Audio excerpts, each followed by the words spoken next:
शिवाय जय श्री कृष्णा। दोस्तों, मैं सपना शर्मा आप सभी का हार्दिक स्वागत करती हूँ आपके अपने चैनल पर। दोस्तों, फाल्गुन मास चल रहा है और मैं आपके लिए जो है शिव महापुराण के अध्याय लेकर के आ रही हूँ। किसी कारणवश लेट हो जाने के कारण दोस्तों मैं आज आपके लिए पहला, दूसरा और तीसरा अध्याय एक ही वीडियो में लेकर के आई हूँ। अगर आपने अभी तक मेरे चैनल को सब्सक्राइब नहीं किया है तो सब्सक्राइब कर ले, पास ही बेल आइकन को हिट करें ताकि मेरे आने वाले हर नए वीडियो का नोटिफिकेशन आपको मिल जाए। साथ ही कमेंट्स बॉक्स में ओम नमः शिवाय अवश्य लिखें। आइए सुनते हैं दोस्तों शिव महापुराण का पहला अध्याय। पहले अध्याय में हम सूत जी द्वारा शिव महापुराण की महिमा के वर्णन के वृत्तांत के बारे में जानेंगे। तो आइए सुनते हैं। श्री शौनक जी ने पूछा, महाज्ञानी सूत जी, आप संपूर्ण सिद्धांतों के ज्ञाता हैं, कृपया मुझसे पुराणों के सार का वर्णन करें। ज्ञान और वैराग्य सहित भक्ति से प्राप्त विवेक की बुद्धि कैसे होती है तथा साधु पुरुष कैसे अपने काम, क्रोध आदि विकारों का निवारण करते हैं। इस कलयुग में सभी जीव आसुरी स्वभाव के हो गए हैं, अतः कृपा करके मुझे ऐसा साधन बताइए जो कल्याणकारी एवं मंगलकारी हो तथा पवित्रता लिए हुए हो। प्रभु, वह ऐसा साधन हो जिससे मनुष्य की शुद्धि हो जाए और उस निर्मल हृदय वाले पुरुष को सदैव के लिए शिव की प्राप्ति हो जाए। तब श्री सूत जी ने उत्तर दिया कि शौनक जी, आप धन्य हैं, क्योंकि आपके मन में पुराण कथा को सुनने के लिए अपार प्रेम व लालसा है। इसलिए मैं तुम्हें परम उत्तम शास्त्र की कथा सुनाता हूँ। वत्स, संपूर्ण सिद्धांत से संपन्न, भक्ति को बढ़ाने वाला तथा शिव जी को संतुष्ट करने वाला अमृत के समान दिव्य शास्त्र है शिव पुराण। इसका पूर्व काल में शिव जी ने ही प्रवचन किया था। गुरुदेव व्यास ने सनत कुमार मुनि का उपदेश पाकर आदर पूर्वक इस पुराण की रचना की है। यह पुराण कलयुग में मनुष्यों के हित का परम साधन है। शिव महापुराण परम उत्तम शास्त्र है। इस पृथ्वी लोक में सभी मनुष्यों को भगवान शिव के विशाल स्वरूप को समझना चाहिए। इसे पढ़ना और सुनना सर्व साधन है। ये मनवांचित फलों को देने वाला है। इससे मनुष्य जो है निष्पाप हो जाता है और इस लोक में सभी सुखों का उपभोग करके अंत में शिव लोक को प्राप्त होता है। पुराण में 24,000 श्लोक है, जिसमें 7 संहिता है। शिव पुराण परम ब्रह्म परमात्मा के समान गति प्रदान करने वाला है। मनुष्य को पूरी भक्ति एवं संयम पूर्वक इसे सुनना चाहिए। जो मनुष्य प्रेम पूर्वक नित्य इसको बाँचता है, इसका पाठ करता है, वह निसंदेह पुण्यात्मा है। भगवान शिव उस विद्वान पुरुष पर प्रसन्न होकर उसे अपना धाम प्रदान करते हैं। प्रतिदिन आदर पूर्वक शिव पुराण का पूजन करने वाला मनुष्य संसार से में संपूर्ण भोगों को भोग कर भगवान शिव के पद को प्राप्त करते हैं। वे सदा सुखी रहते हैं। शिव पुराण में भगवान शिव का सर्वस्व है। इस लोक और परलोक में सुख की प्राप्ति के लिए आदर पूर्वक इसका सेवन करना चाहिए। यह निर्मल शिव पुराण धर्म, अर्थ, काम और मोक्ष रूप चारों पुरुषार्थों को देने वाला है, अतः सदा प्रेम पूर्वक इसे पढ़ना और सुनना चाहिए। इति शिव पुराण महात्म्य प्रथम अध्याय संपूर्णम। शिव पुराण महात्म्य का दूसरा अध्याय जो है वो इस प्रकार है। दूसरे अध्याय में हम देवराज को शिवलोक की प्राप्ति और चंचला का संसार से वैराग्य के वृत्तांत के बारे में जानेंगे।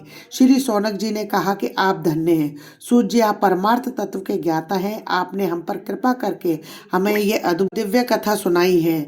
भूतल पर इस कथा के समान कल्याण का और कोई साधन नहीं है। आपकी कृपा से यह बात हमने समझ ली है।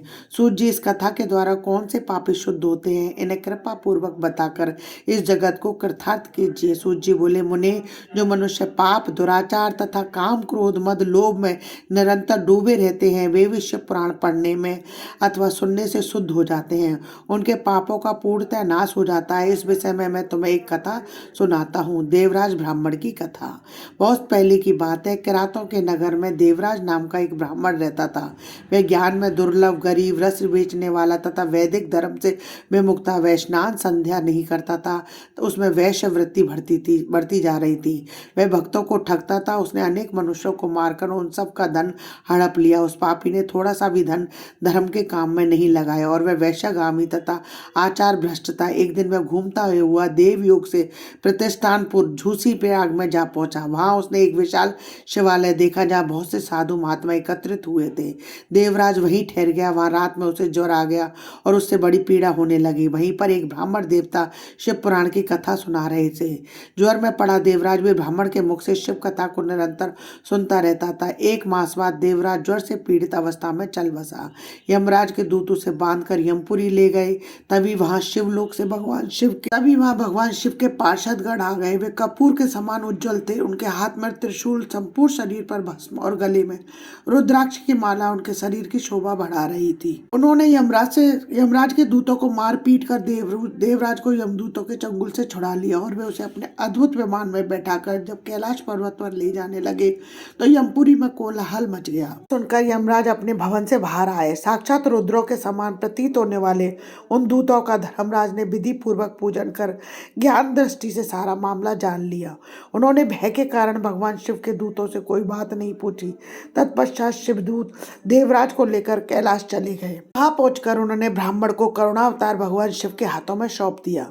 शौनक जी ने कहा, महाभाग सूत जी, आप सर्वज्ञ हैं, आपके कृपा प्रसाद से मैं कृतार्थ हुआ। इस इतिहास को सुनकर मेरा मन आनंदित हो गया।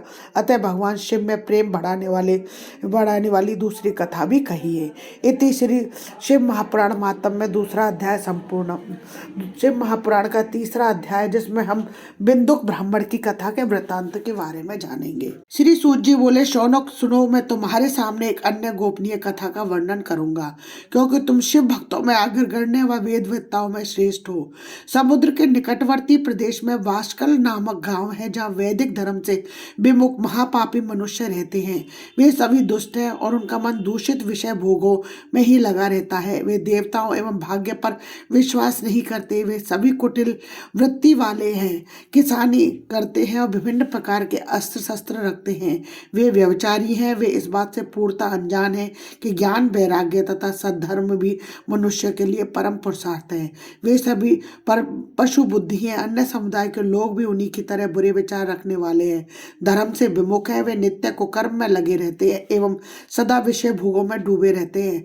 वहां की स्त्रियां भी बुरे स्वभाव की, स्वेच्छाचारिणी, पाप में डूबी, कुटिल सोच वाली और व्यभिचारिणी है। वे सभी सद्व्यवहार तथा सदाचार से सर्वथा शून्य है। वहां सिर्फ दुष्टों का निवास है।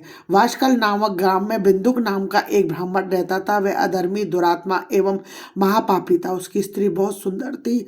उसका नाम चंचला था। उत्तम धर्म का पालन करती थी, परंतु बिंदुक वैश्यागामी था। इस तरह को कर्म करते हुए बहुत समय व्यतीत हो गया। उसकी स्त्री काम से पीड़ित होने से भी, स्वधर्म नाश के भय से क्लेश सहकर भी काफी समय तक धर्म भ्रष्ट नहीं हुई, परंतु आगे चलकर वह भी अपने दुराचारी पति के आचरण से प्रभावित होकर दुराचारणी और अपने धर्म से विमुख हो गई।